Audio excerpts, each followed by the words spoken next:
So welcome, everybody. Delighted that you're here. And if anybody within earshot has any other ideas for us as to where we might broadcast, the challenge I see with doing Zoom is that everybody to get on the show is going to have a Zoom link. It's not as easy as just calling a phone number, but that may be what we end up with. So, and when we do it, we'll do it. It'll be done with a picture in the background. Of course, video is there on Zoom, but we're not going to set up a video podcast type thing because I do this show from everywhere. I'm in the car. I'm on the road. I've done it from the garden. We've done it from all kinds of places over the years. So we're not going to move into the realm of a video presentation. However, things are rocking on, and we're moving everything we can move to the next level. And so we do have a special series of shows coming up the end of December. We're going to be going to Nashville to be with our son as he has a brain surgery that we are hoping and holding the space for ease and grace and comfort and moving through it with total health for Ryan. And if you'd hold Ryan in the presence of love within you and extend that in his direction and the direction of the physicians who he'll be working with, the two surgical teams that are going to be cutting a little hole in the back of his brain or his head and taking out a golf ball size, pretty sure is benign. So it should be little disruption in his life, hopefully, except that he's going to end up deaf in one ear. At least that's their prediction. And we'd be willing for that to be bypassed too, so that he regains his hearing. That's what sent him searching on a solution for what was happening with his hearing. So unfortunately, as a kid, he had ear tubes several times, and I think those surgeries created an interference that his body wanted to protect against, and that's basically what tumors do, is try to wall things off and protect the upside of the tumor. So we'll breathe and hold the space for Ryan and for Jeanie. It's her baby, of course, and sweetie, just extending love in your direction. I know this is just huge for you, and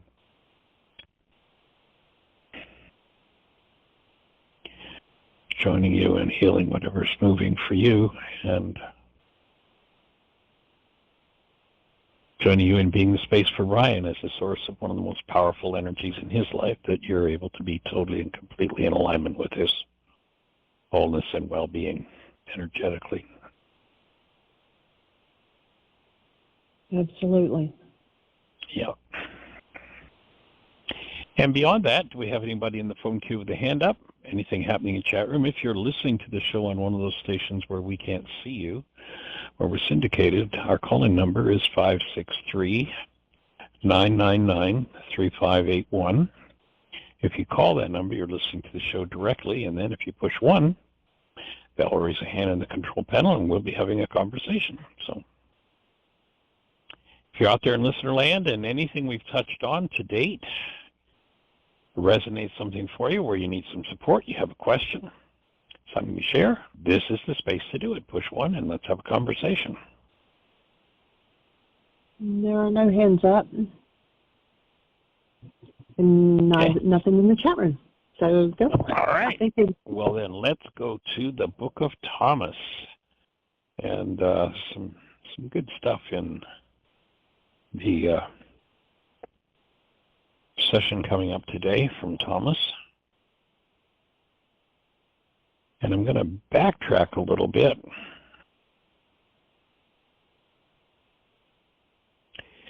When I went through my notes, it appeared that statement number 70 was missing. And I don't know whether, I haven't gone back to listen, and I just thought, well, we'll recap it. And in recapping, it actually fits perfectly with what we're touching into next. But number 70 was missing from my notes here, so I don't know if it wasn't in the book that I downloaded or what. But anyway, statement 70 from the Book of Thomas says, If you have gained this within you, what you have will save you. If you do not have this in you, what you do not have will kill you. Whoa, that's a pretty powerful statement. What does it mean? So if you have gained this within you, so recognize that he's saying there's something within you that you have to, and gain tends to be a word that has to do with earning, tends to be a word that has to do with action. Another translation of that passage says that's what you have will save you if you bring it forth from yourselves. But a lack of that which you do not have within you will kill you if you do not have it within you. In other words, if you haven't activated it, if you haven't brought it forward. So, let's go back to this statement from the scriptures that says the kingdom of the Creator is within you. So recognizing that the place where you and I directly connect with the source of life is not out there in the world, as most people are pursuing. It's within. And you remember one of the earlier passages in this text, in Thomas, said, if you want to know about life, go ask a newborn. We're getting ready. About 3 weeks, Jeanie, and Gabby's back to work, so 5 days a week. We're going to have this little guy named Lincoln Elias, who's been in his structure now and exited his wrapper for about, going into 9 weeks now, I guess. So in about 3 weeks, she goes back to work. Her maternity leave is over, and so we'll be having Lincoln Elias with us 5 days a week. That's going to change our lives. It's 6 years since we had a newborn around.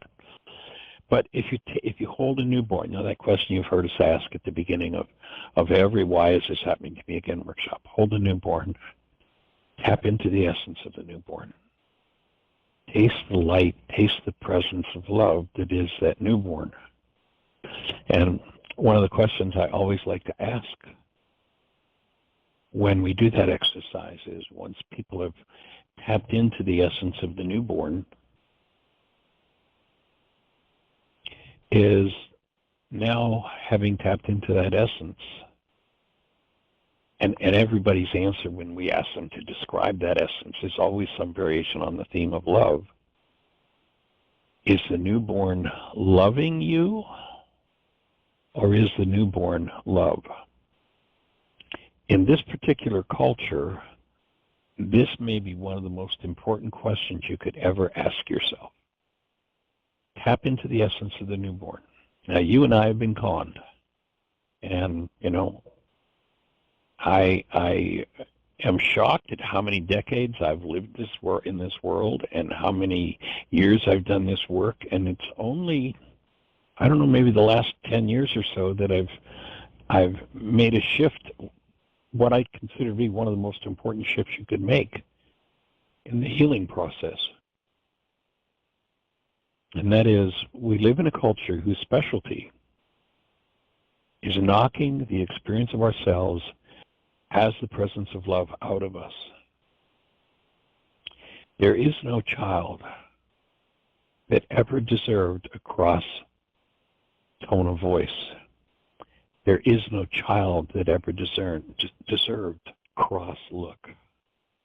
There is no child that has ever been deserved to be blamed or punished or anything. These are mechanisms of the world designed to destroy our awareness of ourselves as who we are. And you'll notice that once that's been destroyed, then there comes a point, 15 or 16 years later, where they push us out the door and say, now go find somebody to love. Find somebody to love you, as though that's something you can get from someone else, as though that's something you can do to someone else. And it's the biggest fraud on the planet.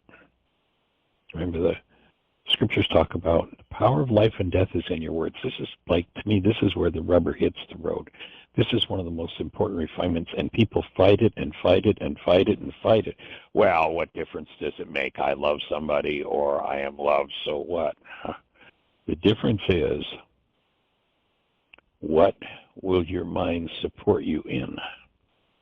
If you believe for 1 minute that you can love another, then what you've substituted for love is a very venial form of approval. You'll notice if you've got somebody, I mean, what's one of the most popular sayings in the culture about stress in a relationship? What do they say? The honeymoon is over. What does that mean, the honeymoon is over?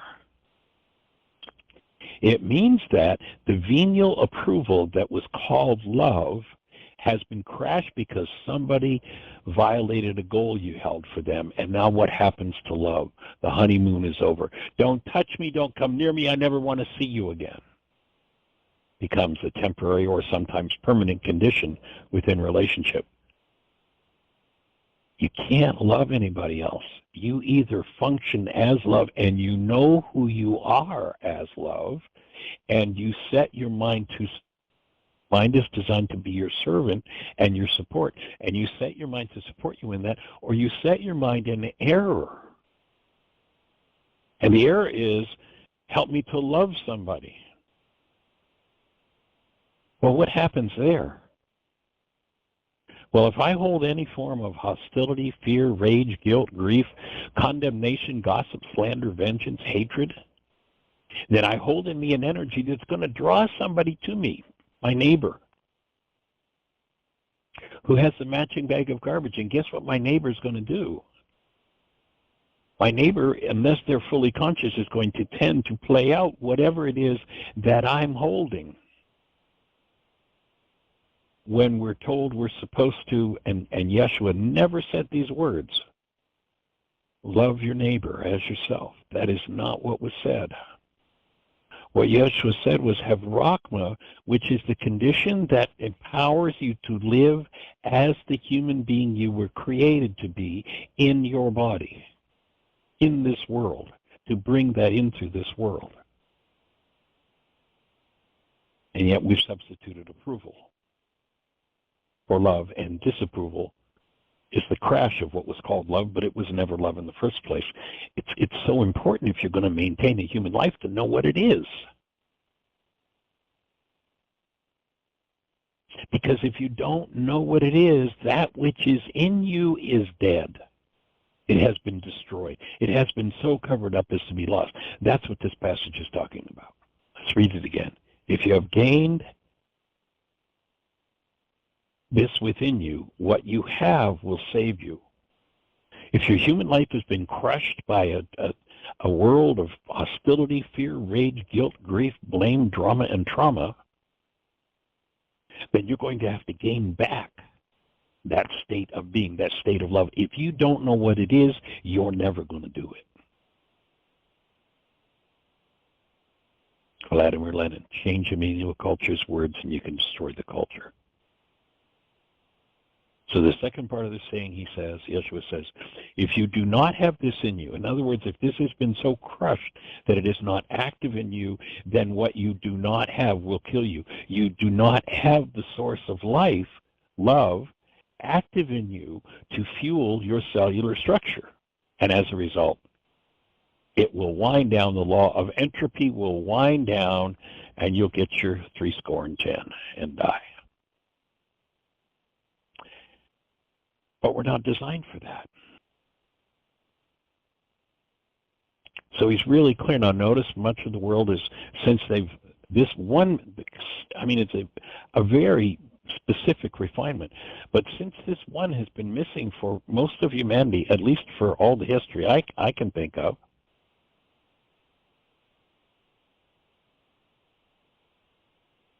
he says, that which you have will save you. Not me, not something, anything, whatever the church told you. That's not what's going to save you.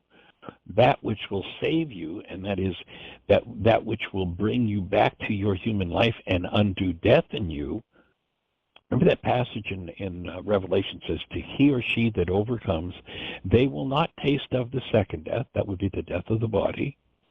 They will become a pillar in the temple of the Creator and shall go out no more. In other words, you're not going to kill another body because it isn't fueled properly. But you've got to bring that forth. You've got to gain back that which the world has destroyed. And it would be nice to say, oh yeah, but there are people who've never done a harsh tone, never done punishment with their child, therefore that's still alive in them. Well, in 50-some years, I've worked with thousands of people, and I haven't met that person yet. I haven't met the person who hasn't been pressed and shut down by the family system and or the culture. So to rediscover your true human life, have your mindset Rachma so that it enters your human form. And that is what will save you. People have to go, oh, the Savior, the Savior. Well, in the sense that he said, here's the key, here's how you do it, yes, he becomes. But he's saying, here's what does it. And what did most people say? Too hard a saying. Who can understand it? Yeah, it's a very powerful refinement. But if you don't have it, it'll kill you. So the world systems specialize in smothering and destroying the light that we are. Remember that passage earlier in this text? We talked about the light that is within us, and we have to bring it forward. So that light is within each and every one of us. I don't care who you're looking at on planet Earth. You can look at what the world calls the most horrible person going, and in them is the light. I remember it was interesting in the early days of doing the work with the Kabbalist manuscript. Dan McDougall, who was my partner, bless his heart, he's now passed. And I invite you, Dan, to keep your hand on this work and supporting us in it. But he worked in the Atlanta prison system, and there was a man in there that had murdered, I don't remember exactly, I believe it was 11 people. He'd committed a couple of murders while he was still in jail. He watched the work that Dan was doing with the first century Aramaic Kabbalist manuscript, and he got it. There were people who were gaining from within the prison system.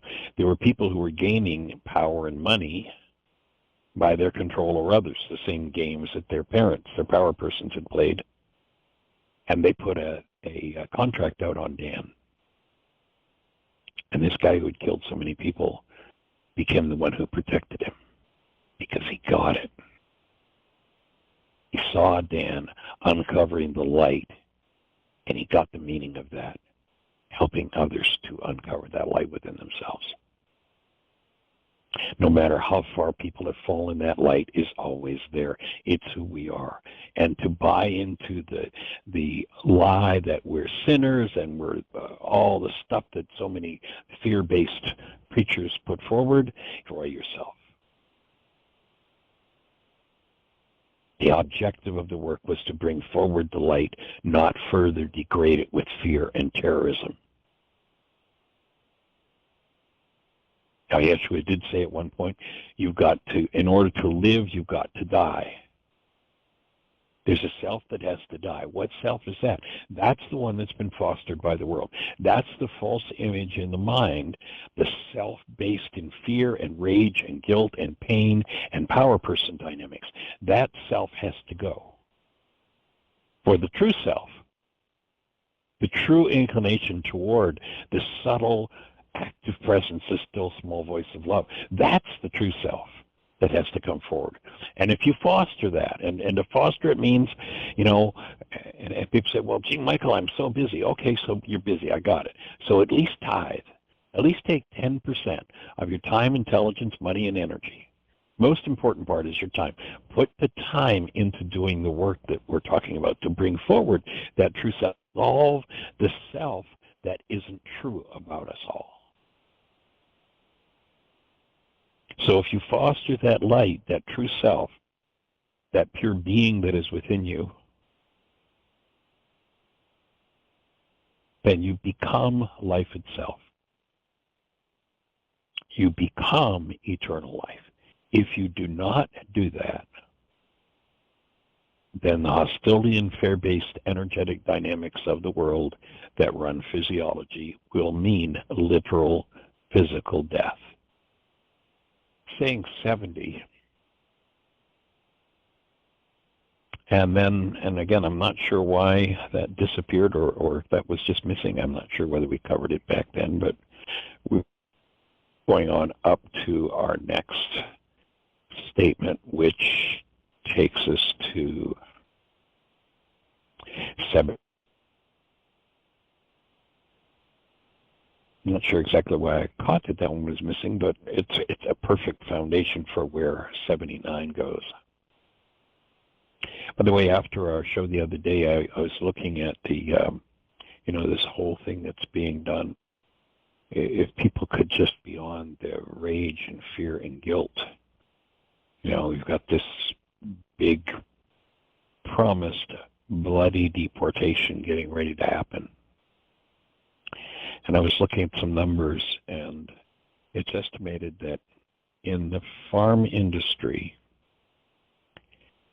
about half of the workers that are picking the food inside of the borders of the United States, and half means about 950,000 people, are illegal workers in America, quote unquote illegal, undocumented.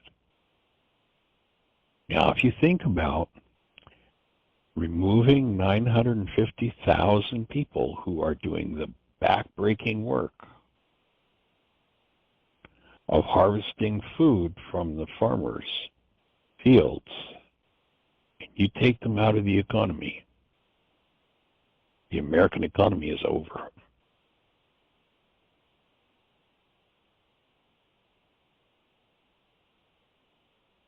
Newsweek wrote an article that this would be, and I agree with them, a catastrophic nightmare. Say there are so many of them out of business because, and the 950,000 are just those that are working in the fields. The workers that are in restaurants that are going to have to close, the losses, the downturn, the man who's the head of the National Restaurant Association said if these workers are deported, restaurants will code leading to massive losses in revenue, downturn in the economy. I mean, you think about 950,000 people are working for, in many cases, sadly, probably a lot less than minimum wage. And somebody thinks they're going to get Americans to go do those jobs? Good luck. Jeanie and I used to like to cruise. That was one of the ways that when we went to Europe or we went to the Caribbean or what have you to speak, we would always do a cruise either on the way there or on the way back. And I don't know how many cruises we've done, probably 20 over the years we've been together. But each cruise, most of the workers on the cruises were what in America would be the undocumented or the full. And they were always gracious and helpful. I mean, rarely did we ever run into anybody who was anything other than just top-notch, except for one cruise.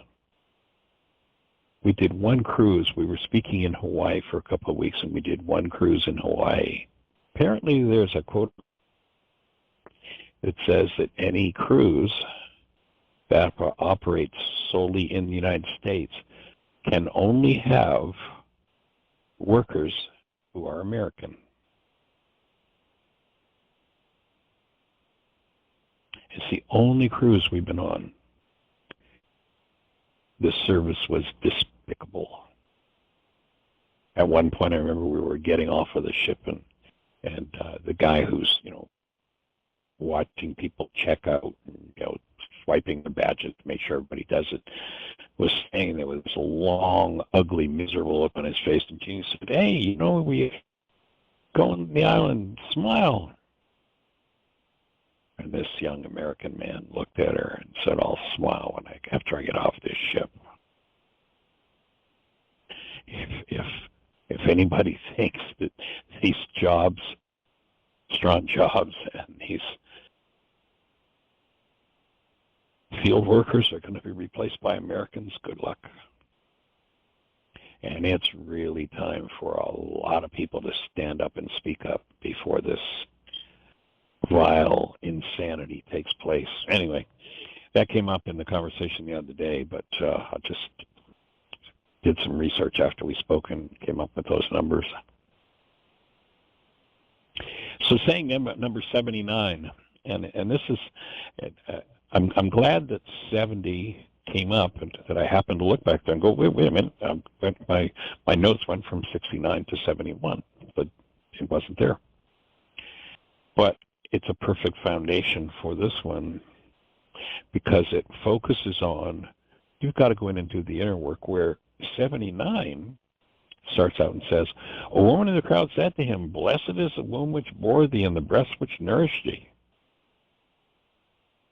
So here's somebody who's focused in the outer world and looking, obviously a member of the One World Universal Religion of Blame, which virtually every one of us is a member of from the age of 4 onward. The culture is so oppressive to the human spirit and to human beingness, which includes responsibility for one's life, that by the age of 4, virtually every person is, and I kind of say this almost tongue-in-cheek, but I mean it very literally, is a very devout, committed, religiously observant member of the One World Universal Religion of Blame. And statement 79, we've got a woman who's coming there and sounds like, wonderful, isn't this great? Look at acknowledging him. And what does Yeshua say? No. Blessed are they who've heard the words of the within and have kept it in truth. So he's saying, no, it isn't about me. Don't follow me. You remember in the traditional scriptures, Yeshua says, you can deny me if you want, but not the one I came to connect you with, which is within you. If you bring what is in you forth, it will save you. If you do not rediscover the truth of who you are, and recognize that as you do your work, there will come experiences, and when you've tasted them, it's like the most delicious meal you could ever imagine, table that you want to sit at every instant of the rest of your life for eternity. The sensation of it, the experience of it is so absolutely delicious. And yet it tends to simply come in tastes as one restores oneself, true self, to the experience of a true life. They talk in the culture about peak moments. That's what these are. These moments where the false self, the hostility and fear-based self, shuts up, quiet. And there's room in physiology, for physiology to be totally, completely taken over with the ecstasy of the presence of love that we're designed to live as and from. Physiologically, mentally, emotionally, the only word that can be used to describe it is that of ecstasy. And he says that's reserved for they who've heard the word of the power within. He calls it the Father here, and have kept it in truth, have listened and followed that inner direction. He says, I've given you a set of tools. I've given you a work to do. And if you do that work, then you will live in contact with the truth, you'll live and you'll bring forward that presence of love. And now your physiology, instead of being fueled by hostility and fear, will be fueled by the active presence of love. And you can get a sense of how much work you've got to do by how much of your 24-hour day is spent in ecstasy and delight, physiologically, emotionally, mentally, and how much is spent in pain, trauma, fear, dread, or just feeling nothing.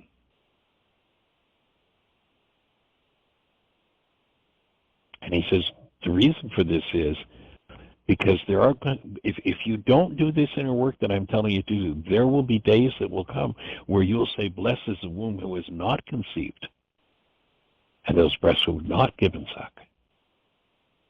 In other words, better that you were never born. So in this passage, he's denying this woman the desire to put wholeness, the source of wholeness, outside of herself, on him. And of course, everyone who's a member of the One World Universal Religion of Blame wants a savior, wants someone outside of them to come fix it for them. Someone holier than themselves. And in this passage, he's directing us away from that error, saying no. He's directing us into truth. Bring forward that which is within you. Follow your instructions. Don't just call my name. Yes, do it in my name, and to do it in not my name in Aramaic is an idiom that means do the work I've told you to do. Tending that I can do it for you, that's the dream of every member of the One World Universal Religion of Blame.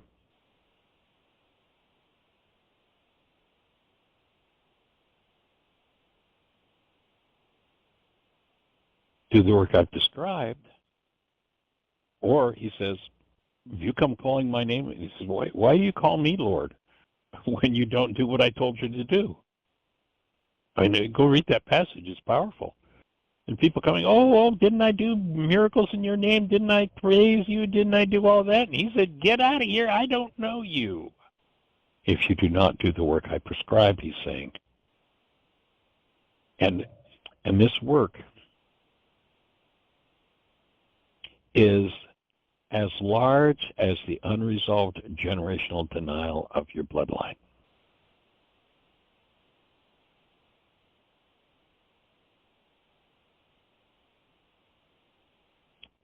That passage where he tells the disciples what it is they need to do, and a great number of them, we're not told exactly how many, whine and complain, and they say, too hard a saying, who can hear it?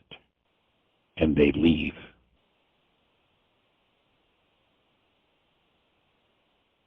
So plug back in here that saying 70, if you do not bring forth that which is within you. This woman wants to praise something on the outside and see something on the outside as her savior, and he's saying, no, no, no, no, that's not it. And this is perfectly reflected in the traditional scriptures, but totally and completely misinterpreted. Why do you call me Lord, but don't do what I told you to do? And people who are living out of the one world universal religion blame and teaching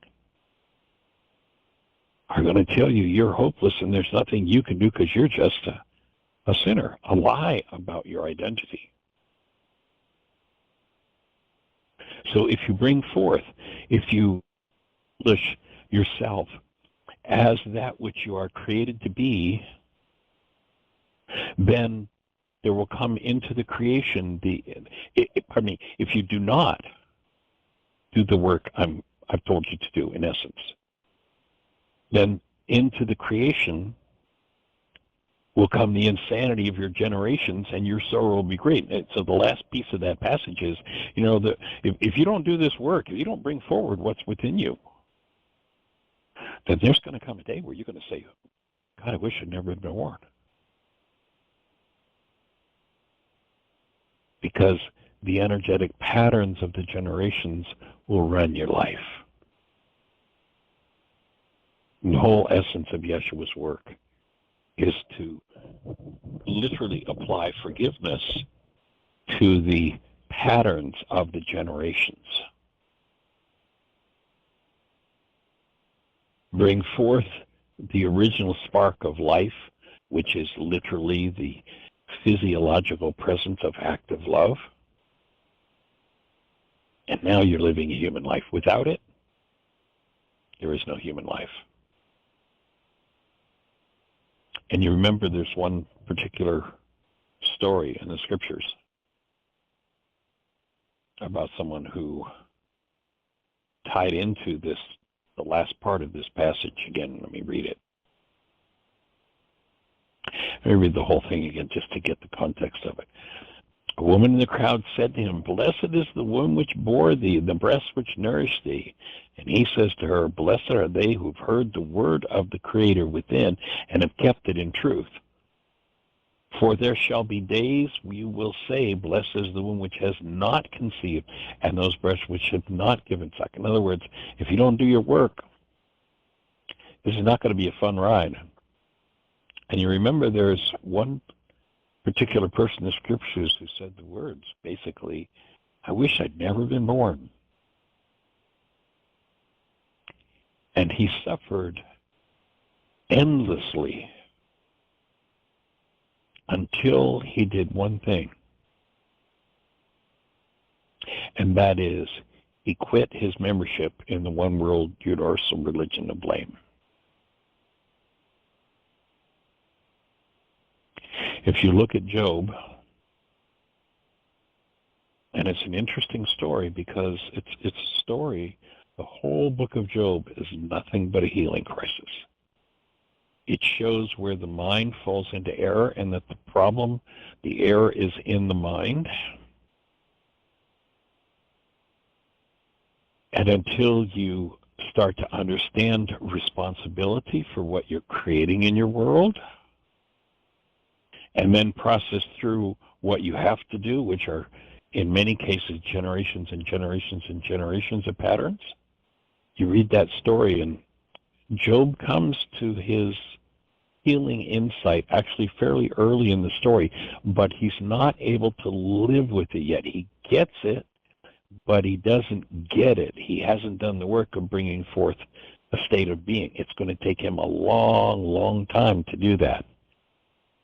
That book does not record exactly what the time frame was, but it looks like it was probably years.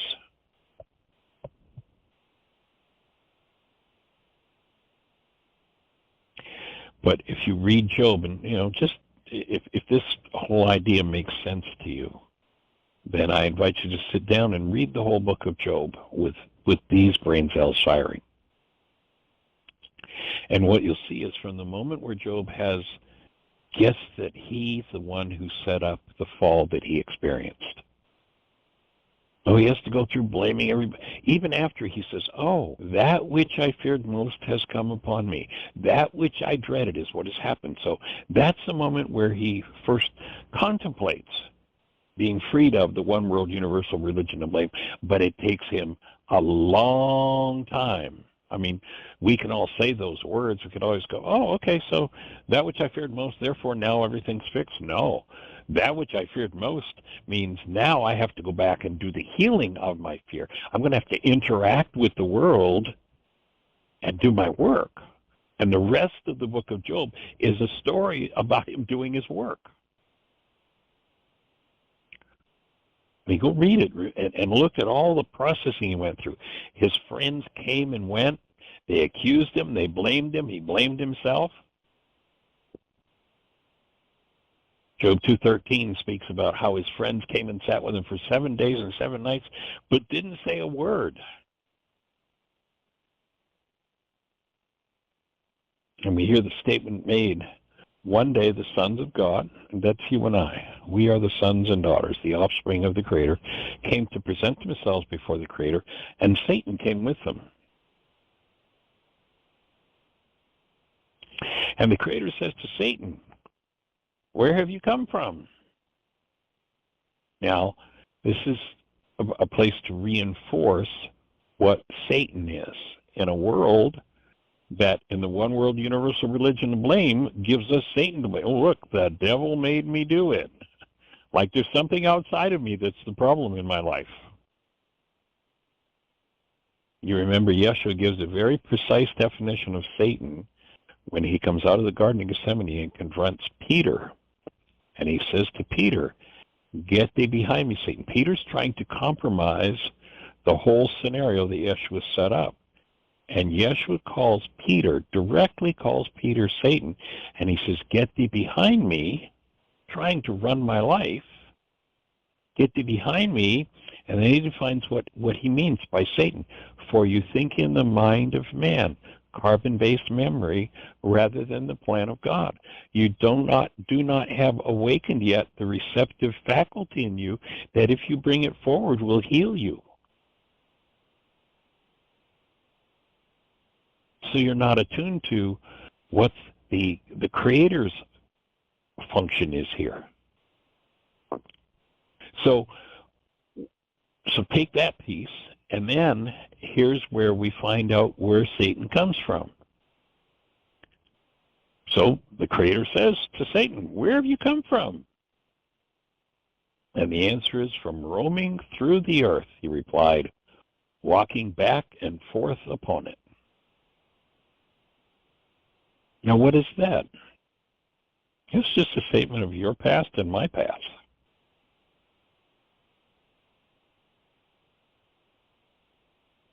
Past, stored in the mind of man, replays and directs the Creator's actions. Remember, the Creator says, "Of the works of my hands command ye me." If I give a command for pain and suffering to the Creator, and that means if I do something out of fear, if that energetic pattern simply crosses my mind because the Creator is within, then the Creator must follow what I've asked for.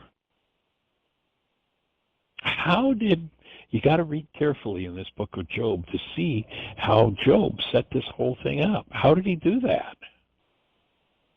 Well, if you go back and read in the first passages, it talks about what a great and righteous man he is. But he has a fear. And he spends a lot of time daily on his fear. And his fear is that his children aren't as righteous as he is. He sets the whole thing up. So we hear the past in the mind of man,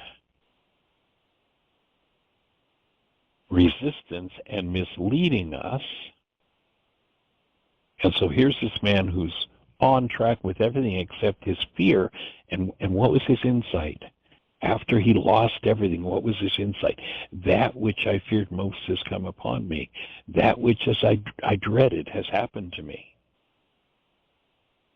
That's how he set this thing up. And until he could own that and process through it, and then you read, and there are a lot of chapters, you read through it all, and here's all of his processing. At one point, Job's wife says to him, after he's lost everything and he's in such pain, and he's got boils and sores all over him, and he's lost his wealth and his animals and his family. His wife taunts him. He says, "Do you still retain integrity? Curse God and die."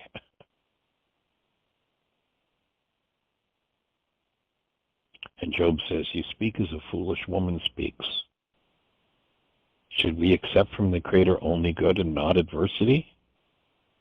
In other words, he's not going to let go of his connection. He's still got that interloper fear about his family, about his children. And that's the mind energy that he's going to need to forgive.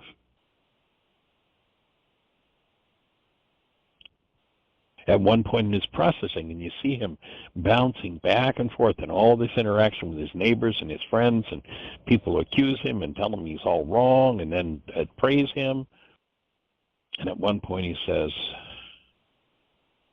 in all of this, he says, it still brings me comfort and joy that through unrelenting pain, I've still not denied the words of the Creator. I've still not shut my ears to the Creator.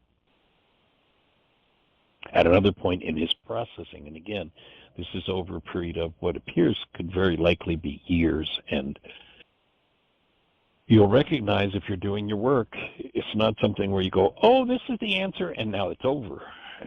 You get, oh, this is the answer, and then you go in and do years of work. At one point, he says, teach me and I will be silent. Help me to understand how I have erred. And then he says, how painful are honest words. Whew. Most people who, when they go into upset, their first inclination is to think about somebody else and what they're doing to them and how it's all their fault that this is happening in me. Why are you doing this to me? And it takes a great deal of courage and willingness to say,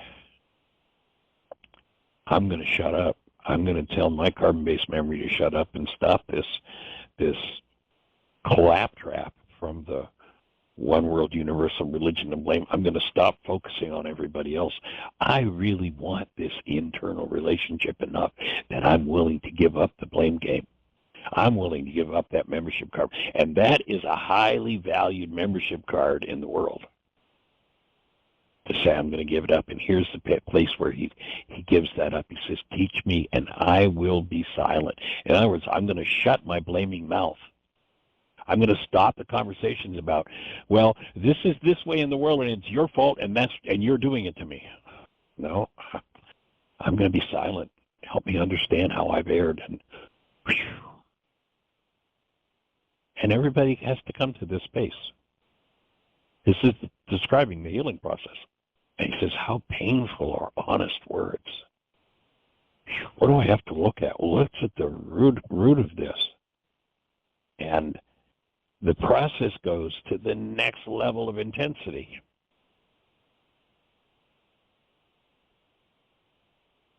And it's along about this point where he's just so overwhelmed that he wants an intermission. It's like, I need an intermission here. Give me time. And you can tell just how intense his process is by the intermission that he asks for. He says, leave me alone to swallow my saliva.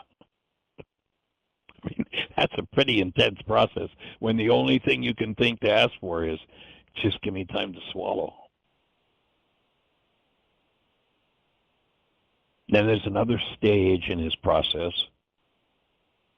It says, please inquire of past generations and consider the discovery of their fathers. For they were born yesterday and know nothing. Our days upon the earth are but a shadow. If we don't bring forth that which is within us, that passage 70, then all we're doing is living out of the replicant mind. All we're doing is repeating the same frustrations, the same rages, the same blames, the same guilt, the same trauma as happened to our fathers and our mothers and their fathers and mothers and theirs before them and theirs before them. It's painful. And really move into those energetic patterns and remove them. But that's how you bring forward that which in passage 70 he said, if you don't bring it forward, it will destroy you.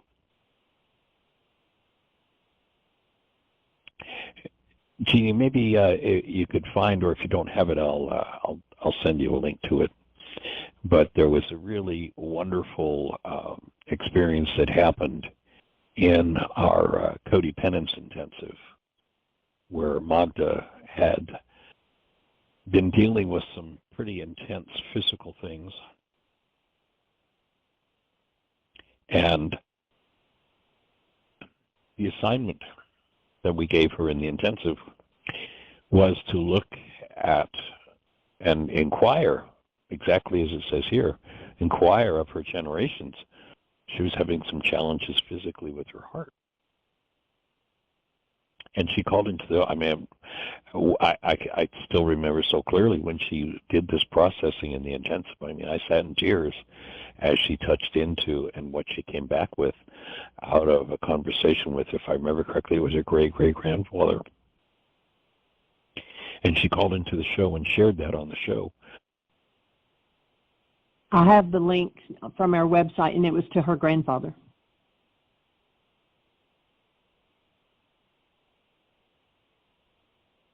Michael, if you're talking, we can't hear you. Excuse me, I'd hit the mute button while you were talking, sweetie. So if this is making sense to you, click into the notes for today and listen to that show where Magda called in and shared what had happened in the conversation with her long deceased grandfather and what that meant. And this is exactly what this passage is speaking about. This is part of the healing process. This is what it's going to look like. For we were born of yesterday and know nothing. Our days on the earth are but a shadow. Will the previous generations not teach you and tell you and speak from their understanding? This is all part of the healing process. And many people say, well, wait a minute, Michael, I really want to do this work. I got $5 in 5 minutes. Tell me everything you know. That's not going to do it. As I was doing the research for this, and I'd gone and read through the book of Job again, and someone had posted under some comments on the book of Job, and it was just like, did you not gather, and of course, if you don't have the brain cells, you can read all the answers, but without the brain cells to understand what it's saying, the answers don't mean anything. But here's what one person wrote, and this is a very detailed reflection of someone whose life is a shadow of the generations and is a very dedicated member of the One World Universal Religion of Blame. But literally, here's what one person had written as a commentary. I am basically completely devastated by my suffering and because of the person causing it. I have lost my son, my car, my house, and several relatives who love me because of this person who happens to be my mother. So here's somebody talking about a power person dynamic. She is a satanic witch who is hell-bent on killing me and has even mentioned it. I have prayed to the point of complete and utter despair. Remember, the word prayer has nothing to do with putting your order into the cosmic gift catalog. The word prayer, quite literally translated, says to set a trap for God. And in the same way that your TV antenna is a trap for channel 2, and if it's oriented and shaped properly, you get a perfect picture and sound from channel 2 because it captures or traps a signal. We are designed, our human form, if properly aligned and oriented, is a device designed to bring forth the active presence of love, that which flows through us from within us. That was being spoken about in Statement 70. Bought into the world's definition, Churchiani's definition, tell God what God should be doing for you today, put your order into the cosmic gift catalog. So he says, I prayed to the point of complete and utter despair with no answer from God, except to give me visions of a future which depict me as being poor.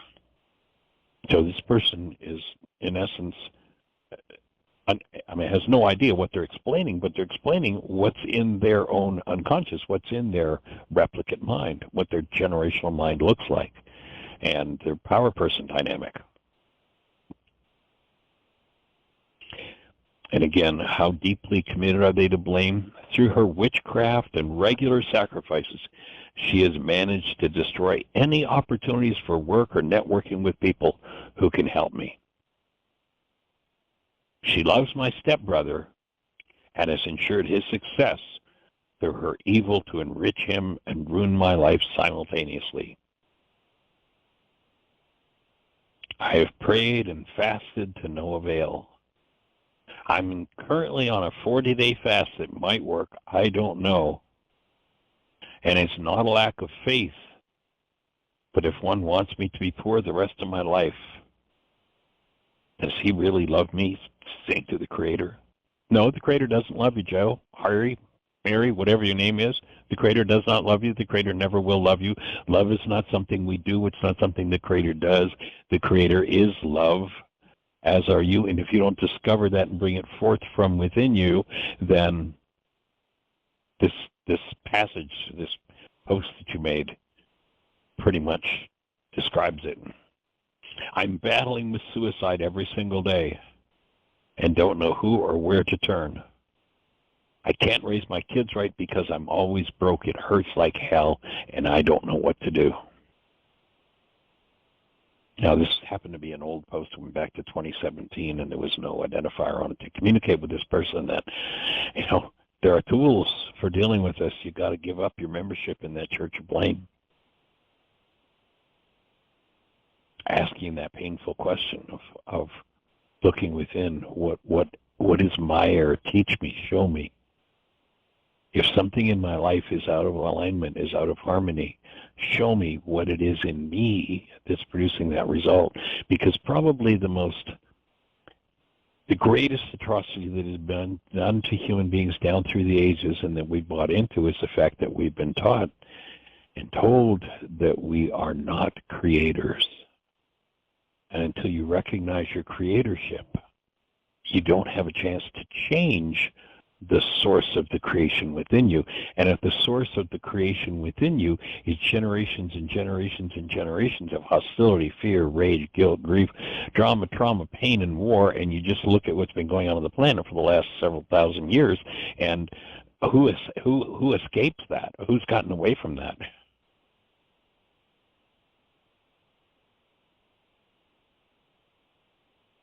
So there's a work to be done.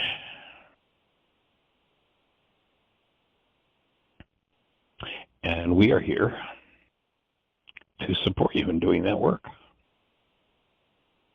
That's the whole purpose of our radio show.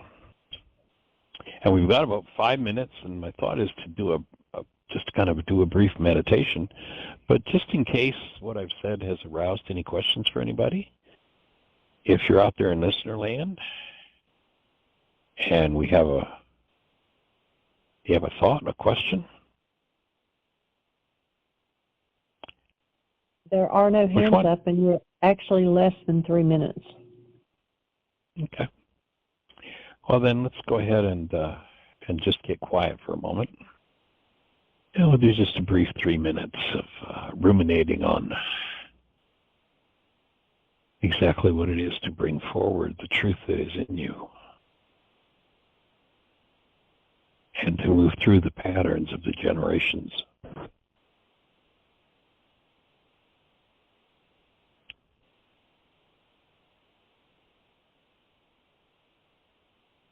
Now I'm just going to invite you to close your eyes, get quiet, and just look at what has resonated for you through the conversation today.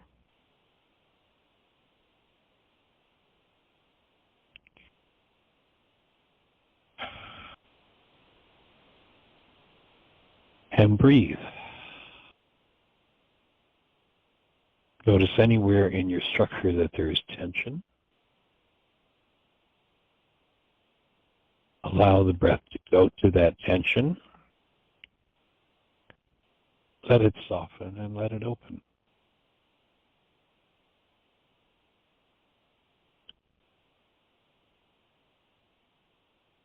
Know that the truth of the presence of active love is inside of you, though it may be buried. Remember, one of the recent passages we went through in this book spoke about the merchant who found the pearl of great price. Had all kinds of goods, stuff, sold it all for that one precious possession, and that precious possession is your human life.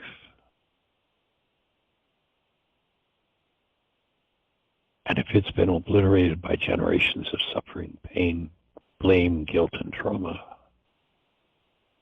then the reclamation of your human life is your work. And by bringing your human life forward, that is what will rectify everything in your life.